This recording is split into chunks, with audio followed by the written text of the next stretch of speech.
예수님께서는 예수님을 구주요, 메시아로 인정하기를 거부하는 자들의 비난과 공격을 받으셨습니다. 이 땅 가운데 계시는 동안에 계속 그 공격이 있었고, 지금도 예수님을 구주로 인정하지 않는 자들, 예수님을 부인하는 자들의 공격은 지금도 있습니다. 자, 그러나 그 당시에 예수님을 인정하지 않고 부정하는 자들, 그들은 열매를 맺어야 할 때에 열매를 맺은 것처럼 보였으나 아무 열매도 맺지 않은 무화과 나무와 같은 자들이었습니다.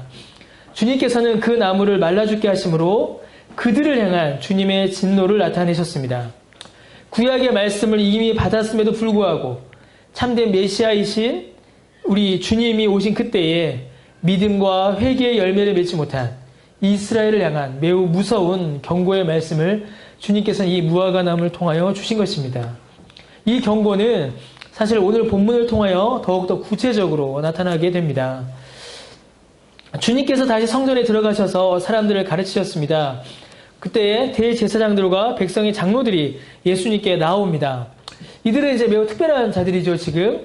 그들은 이제 앞의 사건들로 인해서 매우 체면도 구겼고, 무엇보다 자신들의 영향력이 축소되고 이익을 잃어버려서 매우 기분이 상하고 분노한 자들이었습니다. 성전에서 그들에게 이익을 주던 장사꾼들이 다 쫓겨났고, 또 자신들만이 존경을 받아야 되는데 아이들과 사람들이 예수님을 칭송하였고, 예수님에 의하여서 자신들의 영향력이, 어떤 권리가 침해되어 피해본 바로 그런 자들이 예수님께 달려든 것입니다.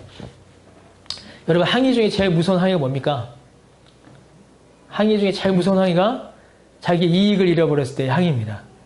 자기의 생계를 잃어버렸을 때, 돈을 뺏겼을 때 항의가 제일 무섭죠. 지금 그렇게 달려들고 있는 거예요. 아, 당신이 뭔데? 그러면서 예수님께 와서 그들이 말하기를, 당신이 무슨 권위로 이런 일을 하느냐?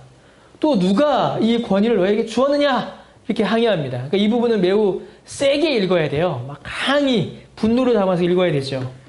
그들은 예수님께서 행하신 일들, 특별히 성전에서 장사꾼들의 상을 업고 쫓아내신 그 사건들과 백성들과 아이들이 예수님을 향하여 구주요 메시아라고 찬송한 그 일들에 대하여 묻고 있는 것입니다. 왜냐하면 그들이 보기에는 예수님에게는 어떤 권위도 없었기 때문이죠. 예수님께서 성전을 들어 엎으셨습니다. 근데 그들이 보기에는 예수님께는 성전을 들어 엎을 만한 권위가 없는 거예요. 그 권위는 오히려 자기들에게 있는 겁니다. 왜냐하면 자기들이 대제사장이요, 장로요, 서기관이기 때문입니다. 어디에 아무 자격 없는 사람이 와서 이 성전을 뒤엎느냐? 이렇게 시비하는 것이죠.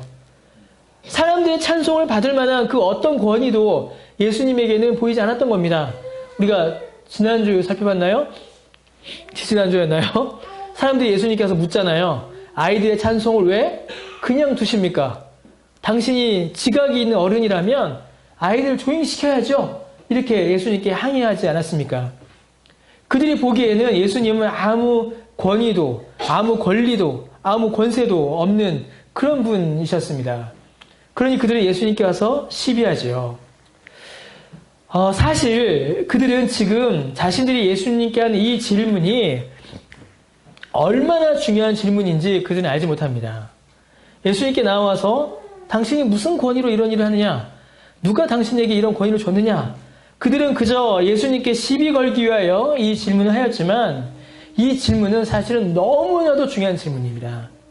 이 질문은 성경 전체를 관통하는 질문이요, 우리가 믿는 복음 자체를 아우르는 것이며 교회와 복음의 핵심을 묻는 그런 질문입니다.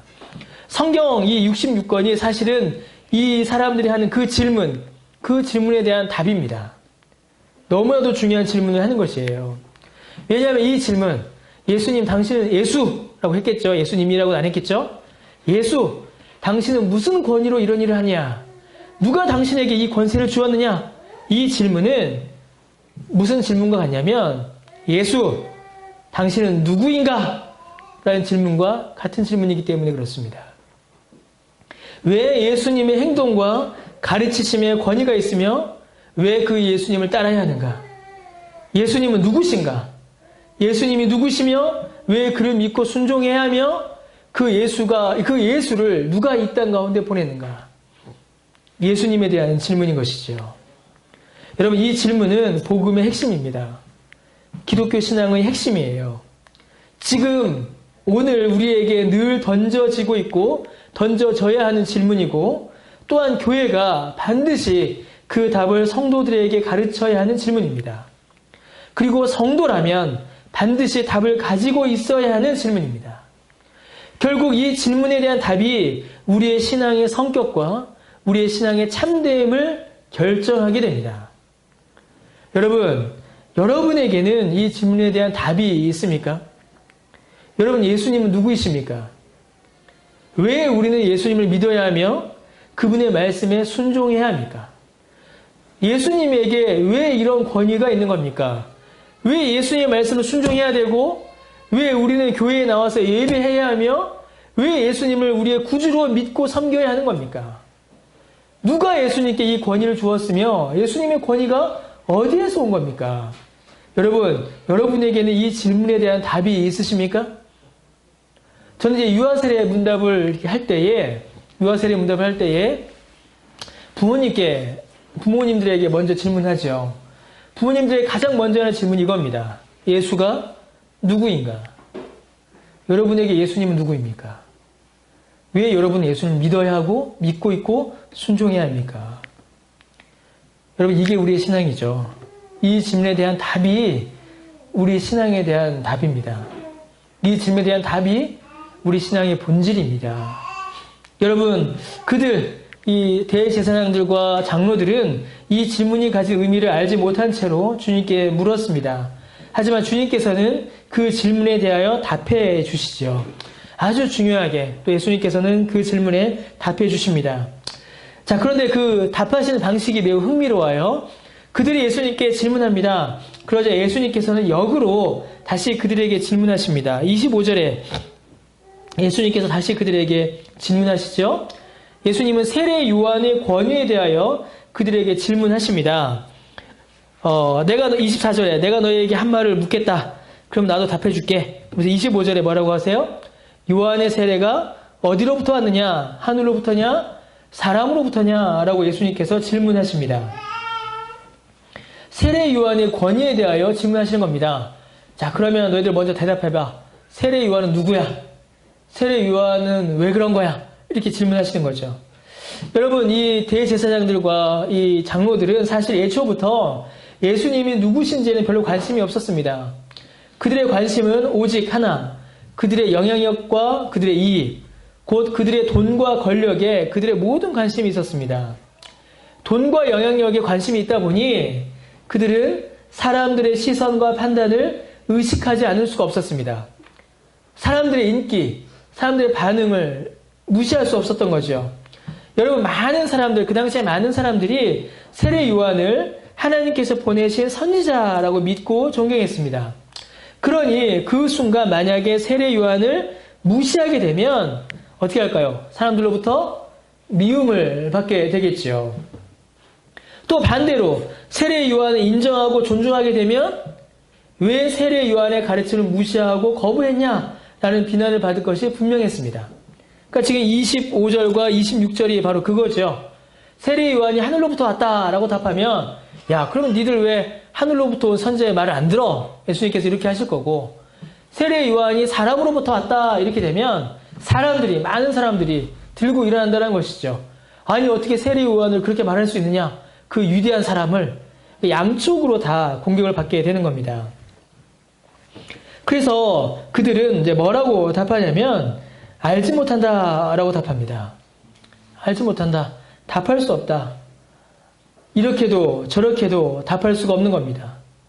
세례 요한은 예수님을 가리켜 하나님의 어린 양이요 성령으로 세례를 주실 분이요 우리를 구원할 구원자라고 선포했습니다. 근데 그 순간 세례 요한이 하늘로부터 왔다라고 하면 왜 세례 요한의 말을 듣지 않느냐라는 말이 성립돼 버리죠. 이렇게도 저렇게도 그들은 답할 수가 없게 되는 것입니다. 예수님께서 지금 세례 요한을 언급하신 것은 단순히 그들의 논리를 무너뜨리고 논박하시기 위함만은 아닙니다. 단순히 그런 이유 때문만은 아니에요. 여기에서 주님께서 세례 요한을 언급하신 것, 여기서 세례 요한을 이야기하신 것은 단순한 논박보다 훨씬 더 중요한 이유를 가지고 있습니다. 그것은 예수님에 대한 증언과 증거들이 얼마나 확실한가를 지금 나타내시기 위함입니다. 야, 너희가 나의 권위에 대해서 물었지? 내 권위가 어떤 권위인지는 이미 너무나도 분명하게 드러났다. 그 말씀을 지금 예수님께서는 하시는 거예요. 방금도 말씀드렸던 것처럼 세례 요한은 많은 사람들이 하나님이 보내신 선지자요, 심지어 엘리야와 같은 자로 여겼습니다. 열왕기하 1장 8절에 보면 엘리야의 모습을 이렇게 기록하고 있는데 그 모습은 세례 요한과 똑같아요. 그래서 세례 요한을 보면 많은 사람들이 엘리야다, 엘리야가 다시 왔다, 엘리야 같은 선지자다 라고 그들은 믿었습니다. 선지자 중에 선지자인 엘리야, 그와 같은 세례 요한이 증거했습니다. 많은 사람들이 이미 하나님이 보내신 선지자로 인정하는 자가 세례 요한입니다. 그 세례 요한이 예수님에 대하여 증거한 겁니다. 그렇다면 이 증거가, 세례 요한의 증거가 얼마나 분명하고 확실한 것입니까? 더 나아가 예수님에 대한 세례 요한의 증언과 선포가 하나님께로부터 온 것이라는 사실을 충분히 믿을 만한 근거가 되는 것입니다. 엘리야 같은 자요, 하나님이 보내신 선지자로 믿어지는 그 세례 요한이 예수님에 대하여 증거했으니 이 증거를 부정할 이유가 없는 것이지요. 예수님의 권위에 대하여 의문을 가지는 그들에게 주님께서는 이미 그들 안에 너무나 분명하고 확실하게, 그리고 유대사회 전체가 이미 인정하고 받아들였던 그 세례 요한을 통하여 예수님의 권위는 의심의 여지 없이 하나님께로부터 온 것이요, 하나님의 권위요, 하나님의 권세다라는 사실을 알려주시는 것입니다. 이미 드러났다라는 것이에요. 이미 분명하게 증거됐다라는 것입니다. 대제사장들과 백성의 장로들, 그리고 이미 앞에 등장하였던 서기관들, 사두개인들, 바리새인들, 그 모든 유대사회의 지도자들과 종교 지도자들이 예수님을 믿지 않고 인정하지 않으며 그의 권위를 의심한 것은 증거가 부족해서가 아니었습니다. 증거가 모자라서가 아니었어요. 예수님이 메시아다라는 증거는 이미 차고 넘쳤습니다. 방금 말씀드렸던 것처럼 세례 요한이 예수님을 메시아라고 증거했지요. 그것만이 아니었습니다. 여러분, 마태복음 1장을 했을 때 옛날이죠, 벌써. 그 기억 나실 수 있습니까? 예수님이 태어나실 때 누가 왔습니까? 우리 아는 상식선에서. 예수님 태어나셨을 때 누가 왔죠? 동방박사가 왔죠. 그때 마태복음 1장, 2장 할 때 여러분 기억나실 수도 있는데, 동방박사들이 찾아왔다라는 거는 우리가 어떤 그림이나 영화에서 보듯이 밤에 동방박사 세 사람이 몰래 이렇게 헛간으로 찾아와서 예수님을 몰래 뵙고 간 게 아니었습니다. 동방박사들이 찾아온 이 사건은 전 국가적인 거대한 방문이었습니다. 지금으로 치면 미국 대통령이 국빈으로 한국을 들어오는 것과 같은 정도의 사건이었어요. 동방박사가 왔다라는 것은 그 당시 사회 전체적인 거대한 방문이었습니다. 그러므로 이미 그때에 예수님이 유대의 위대한 왕으로 오셨다는 사실이 이미 증거된 겁니다. 예수님이 태어나실 때 이미 증거된 겁니다. 예수님은 어린 나이에 성전에서 말씀을 가르치시고 그 지혜의 놀라움을 나타내셨죠. 그리고 성전이 내 아버지의 집이다, 곧 자신이 하나님의 아들이시다는 사실을 이미 어린 나이에, 어릴 때 드러내셨습니다. 구약의 예언들이 하나씩 하나씩 예수님을 통하여서 이루어졌지요. 예수님이야말로 바로 그 약속된 메시아다라는 사실이 드러났습니다. 예수님의 놀라운 가르침이, 예수님께서 행하신 기적이 예수님이 하나님의 아들이요, 그리스도요, 우리의 구원자라는 사실을 이미 충분히 증거했습니다. 오늘 마태복음을 107번째 보는데 지금까지 본 모든 말씀들이 예수님이 하나님의 아들이요, 구주요, 메시아라는 사실을 증거했습니다. 유대 사회에서는 이미 이 사실이 많이 퍼졌어요. 그래서 많은 사람들이 예수님께 나왔고 심지어 이방인들도 예수님을 믿고 구원받는 일들이 벌어졌습니다. 예수님이 구주라는 사실, 예수님의 권위가 하나님께서 주신 하나님의 권위라는 사실은 이미 충분히 증거되고 있었습니다. 증거가 모자라지 않았습니다. 증거와 증언은 충분히 차고 넘쳤습니다. 구약 성경이 세례 요한이 예수님께서 행하신 말과 기적과 사역이 예수님을 증거하고 있었습니다. 그런데 그들은 이를 받아들이지 않았습니다. 그들은 이를 인정하지 않았습니다. 여러분, 왜 예수를 믿지 않을까요? 예수님이 하나님이시다는 증거가 모자라서가 아닙니다. 여러분, 그 증거는 차고 넘쳐요. 여러분, 이 사람들 대제사장들과 장로들과 서기관들은 처음부터 이러한 증거들에는 관심이 없었습니다. 처음부터 그들은 예수가 누구인지에 대해서는 관심이 없었습니다. 그들 앞에 어떤 증거를 들이밀어도 어떤 구약 성경을 그들 앞에 펼쳐놓아도 그들은 받아들이지 않았을 것입니다. 그들은 관심이 없었습니다.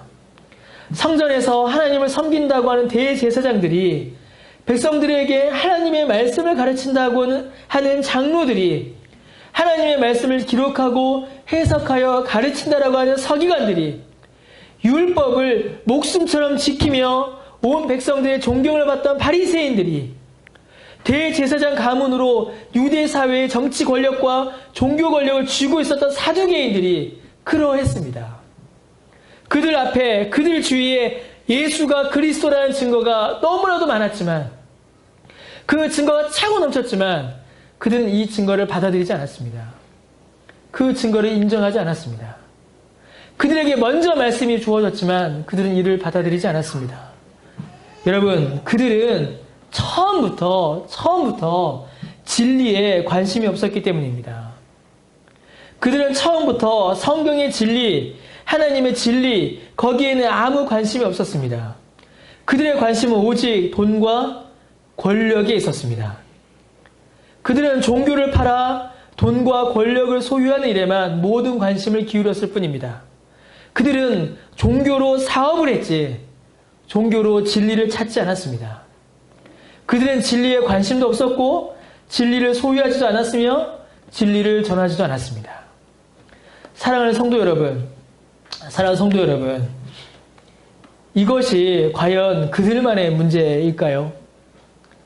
여러분, 지금 이 모습, 그들이 이미 진리를 먼저 받았으나 진리에는 아무 관심도 없이 진리이신 예수님께서 나타나시자 오히려 그를 무시하고 부정하고 반대하였던 그들의 모습이 여러분, 과연 2000년 전 그들만의 모습일까요? 예수님을 거부하고 십자가에 못 박으며 신자와 교회를 핍박했던 그들만의 문제였겠습니까? 사랑하는 성도 여러분, 우리는 진리에 관심이 있습니까? 여러분, 우리는 진리를 소유하고 있으며 그 진리를 전하고 있습니까? 우리에게는 진리가 있습니까? 사랑하는 성도 여러분, 진리가 무엇입니까? 진리가 뭘까요? 진리. 사도 요한은 우리에게 진리가 무엇인지를 가장 정확하게 알려줍니다. 그래서 요한복음, 또 요한 1서 이런 데 부분에 보면 진리에 대해서 아주 많은 내용이 나와요. 여러분, 진리는 뭡니까? 진리는 세 가지 정도의 특징이 있죠. 진리는 변하지 않는 것이고, 진리는 절대적인 것이며, 진리는 영원한 것입니다. 이 세 가지가 진리의 속성이에요. 여러분, 그렇다면 우리에게 있어서 불변하며 절대적이고 영원한 것이 무엇입니까? 여러분 주변에 있는 것들 중에, 여러분이 소유한 것들 중에 불변하고 절대적이고 영원한 존재, 그것이 무엇이 있습니까? 여러분, 하나님밖에 없습니다. 하나님뿐입니다. 그래서 하나님이 진리이십니다. 여러분, 하나님만이 진리이십니다. 삼위일체 하나님이 진리이시다라는 증거는 차고 넘칩니다. 온 우주 만물이, 모든 피조물이 이를 증거하고 있으며 우리의 양심이 이를 증거하고 있으며 무엇보다 하나님께서 우리에게 주신 이 성경이 이를 증거하고 있습니다. 사랑하는 성도 여러분, 예수 그리스도가 진리이십니다. 요한복음 1장 14절에 뭐라고 되어 있냐면, 주보 안쪽에 성경이 있지요? 말씀이 육신이 되어 우리 가운데 거하심에 우리가 그의 영광을 보니 아버지의 독생자의 영광이요 은혜와 진리가 충만하더라 라고 기록하고 있습니다. 요한복음 14장 6절에 예수께서 이르시되 내가 곧 길이요 진리요 생명이라 라고 말씀하십니다. 여러분, 예수님이 진리이십니다. 여러분, 성령 하나님이 진리이십니다. 성령은 진리의 영이시며 그분 자신이 진리이십니다. 요한복음 14장 17절에 그는 진리의 영이라 세상은 능히 그를 받지 못하나니 이는 그를 보지도 못하고 알지도 못함이라. 그러나 너희는 그를 아나니 그는 너희와 함께 계시며 너희 속에 계신다 라고 말씀하십니다. 요한복음 15장 26절에 주님께서 약속해 주시기를 내가 아버지께로부터 너희에게 보낼 보혜사 곧 아버지께로부터 나오시는 진리의 성령이 오실 때에 그가 나를 증언하신다 라고 말씀하십니다. 요한일서 5장 6절에 성령은 진리다 라고 기록합니다. 여러분, 성부 하나님이 진리이십니다. 성부 하나님의 말씀이 진리이시며 그가 진리이십니다. 요한복음 17장 17절에 그들을 진리로 거룩하게 하옵소서 아버지의 말씀은 진리니이다 라고 기록되어 있습니다. 사랑하는 성도 여러분, 진리는 삼위일체 하나님이십니다. 성부 하나님께서 진리이시므로 그가 하시는 모든 말씀이 진리입니다. 성부 하나님이 진리를 우리에게 주셨습니다. 그 진리는 성자 하나님 예수 그리스도 안에 있으며 예수 그리스도가 진리로 우리에게 오셨습니다. 그가 길과 진리가 되심으로 우리를 성부 하나님께 나아가게 하셨습니다. 진리의 영이신 성령 하나님께서 성부 하나님이 주시고 성자 예수님 안에는 그 진리를 증거하시고 증언하셔서 우리로 하여금 깨닫게 하시고 믿게 하십니다. 여러분, 영원하고 완전하며 변하지 않으시는 삼위일체 하나님이 우리에게 주시고 우리에게 보이시고 우리에게 가르쳐 깨닫게 하신 것, 그것이 진리이며 삼위일체 하나님이 곧 참된 진리이십니다. 여러분, 이 삼위일체 하나님의 진리가 우리에게 구체적으로 그리고 실제로 어떻게 나타날까요? 눈에 보이지 않는 이 진리가 우리에게 어떻게 나타날까요? 여러분, 예수 그리스도로 나타납니다. 예수 그리스도로 이 진리가 우리에게 증거됩니다.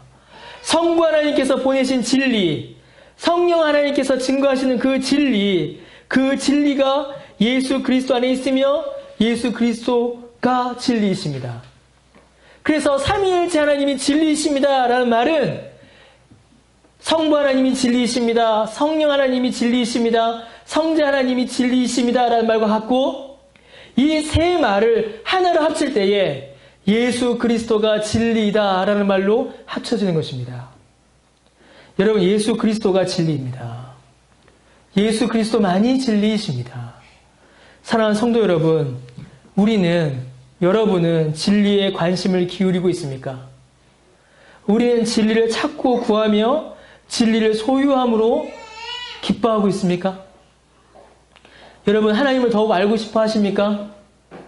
여러분, 예수 그리스도를 믿으며 예수님을 더욱 닮아가고자 하십니까? 여러분, 성령의 인도하심과 깨우쳐 주심을 갈망하며 민감히 그 음성에 귀를 기울이고 있습니까? 여러분, 어떻습니까? 여러분의 신앙은, 우리의 삶은 어떻습니까? 성부 하나님께서 보내시고 성령 하나님께서 드러내시는 예수 그리스도가, 참되고 영원한 진리로 우리에게 오신 그 예수 그리스도가 여러분 우리에게서 나타나고 있습니까? 예수님을 알고 예수님을 믿고 예수님을 닮아가는 그 신앙이 우리에게 있습니까? 여러분, 그 예수님을 찾고 계십니까? 여러분, 그 예수님을 만나고 있습니까? 사랑하는 성도 여러분, 그 예수 그리스도와 함께하고 있습니까? 여러분 어떻게 살고 계십니까? 여러분의 믿음은 어떻게 이루어지고 있습니까? 사랑하는 성도 여러분, 참으로 사랑하는 성도 여러분, 혹시 우리는 교회에 올 때 일종의 종교 서비스를 구입하고 있지는 않습니까? 카드 만들 때, 회원가입할 때 직업을 체크하는 칸이 있죠. 거의 대부분에 보면 목사는 없어요. 종교인 항목이 없는 데가 많습니다. 예전에 목사가 어디 있었는지 아십니까? 종교인이 없었을 때는 서비스업에 있었어요. 서비스업을 클릭해보면 거기에 하부 항목으로 목사가 떴었습니다. 여러분, 과연 그렇습니까? 여러분 종교 서비스를 구입하려고 교회에 오고 계시지 않습니까? 저 성전에서 매매했던 자들처럼 그 매매를 통하여 뒷돈을 챙기던 그 대제사장들처럼 우리가 그렇게 교회를 이루어가고 있지 않습니까? 성도 여러분, 고개 들어 저를 좀 보세요. 건강, 성공, 복, 귀한 겁니다. 그런데 여러분, 우리가 그걸 사려고 하고 있지 않습니까? 눈물, 웃음, 그렇게 잘 짜여진 한편의 예능과 같은 그런 예배를, 그런 종교적 상품을 헌금이라는 대가를 지불하고 목사라는 직원을 통하여 교회라는 마트에서 구입하고 있지 않습니까?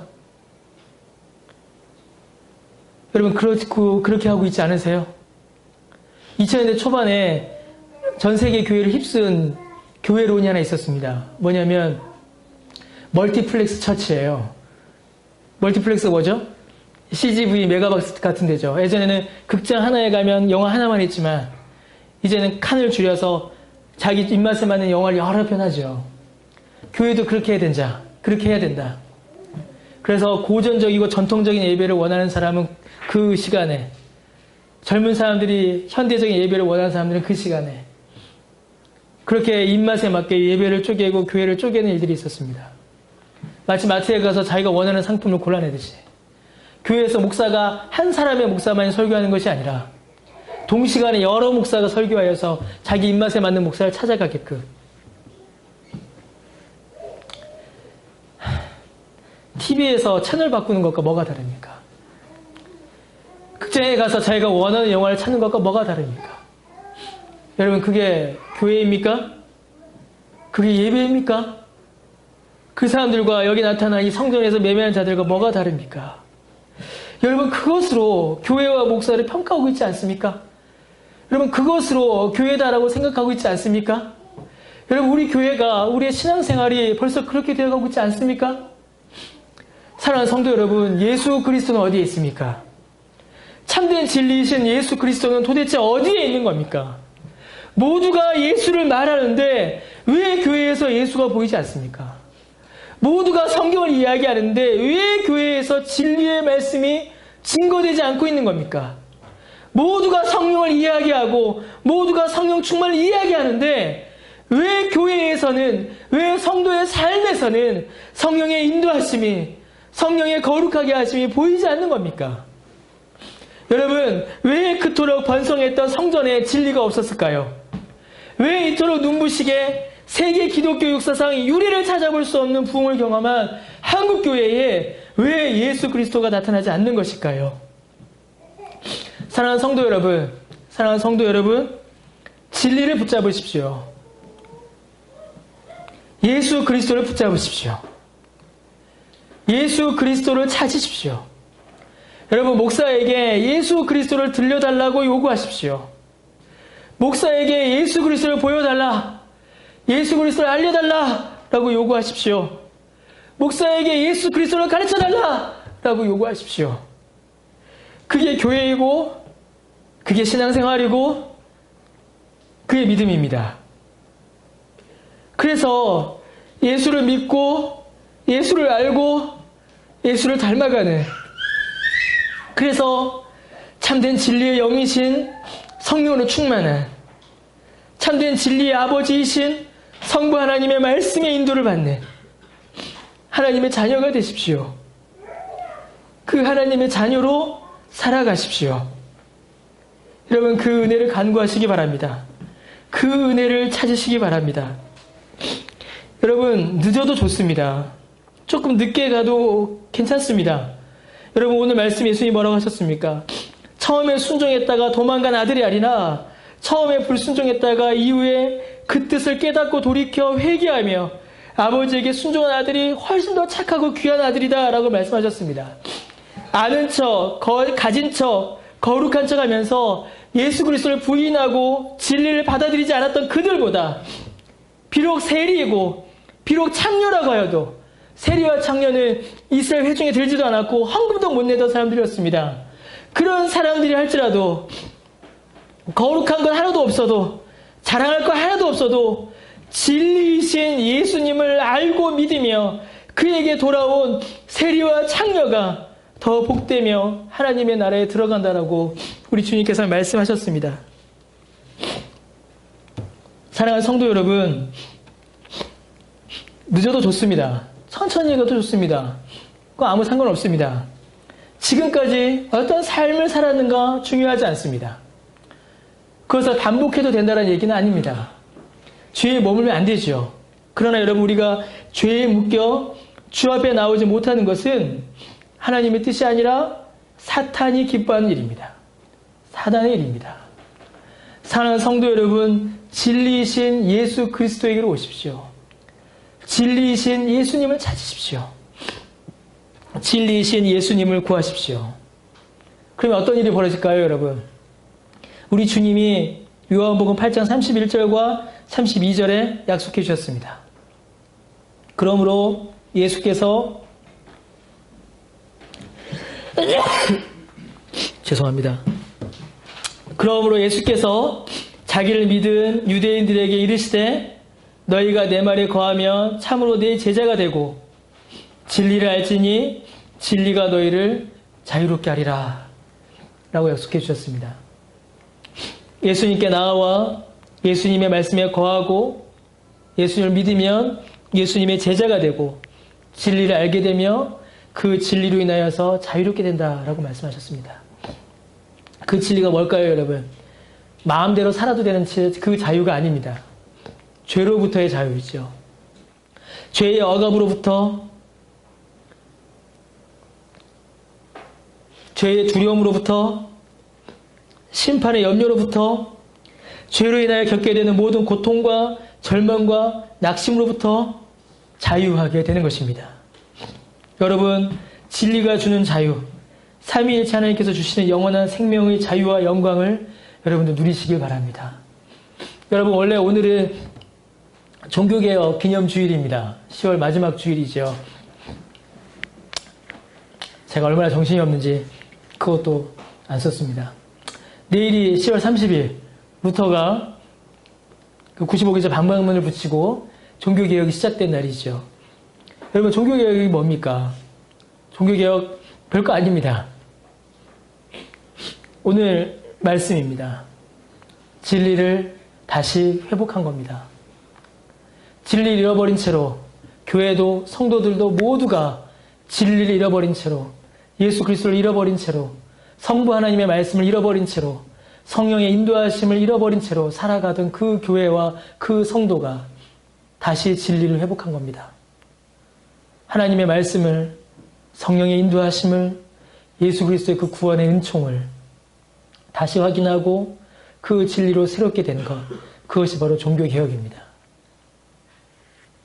여러분, 오늘 우리에게 이 종교개혁이 필요하지 않습니까? 여러분들 잘하고 계십니까? 저는 여러분들 잘하고 있다고 저는 믿습니다. 잘하고 있잖아요, 다들. 그렇죠? 잘하고 있다고 믿습니다. 그러나 우리가 한 번 더 우리의 믿음을 다시 한번 돌아봅시다. 진리이신 하나님의 말씀이, 진리이신 성령의 인도하심이, 진리이신 예수 그리스도의 그 구원의 은총이 우리 안에 어떻게 자리 잡고 있는가? 우리가 어떻게 대답하고 있는가? 우리의 믿음과 우리의 교회를 어떻게 세워가고 있는가? 다시 한번 확인하며, 다시 한번 감사하며, 무너진 부분이 있다면 다시 세우고, 잘하고 있는 부분이 있다면 더욱더 잘하는, 그래야 주님이 기뻐하시는 성도요, 교회로 우리가 더욱더 세워져 나가게 되기를 바랍니다. 기도하겠습니다.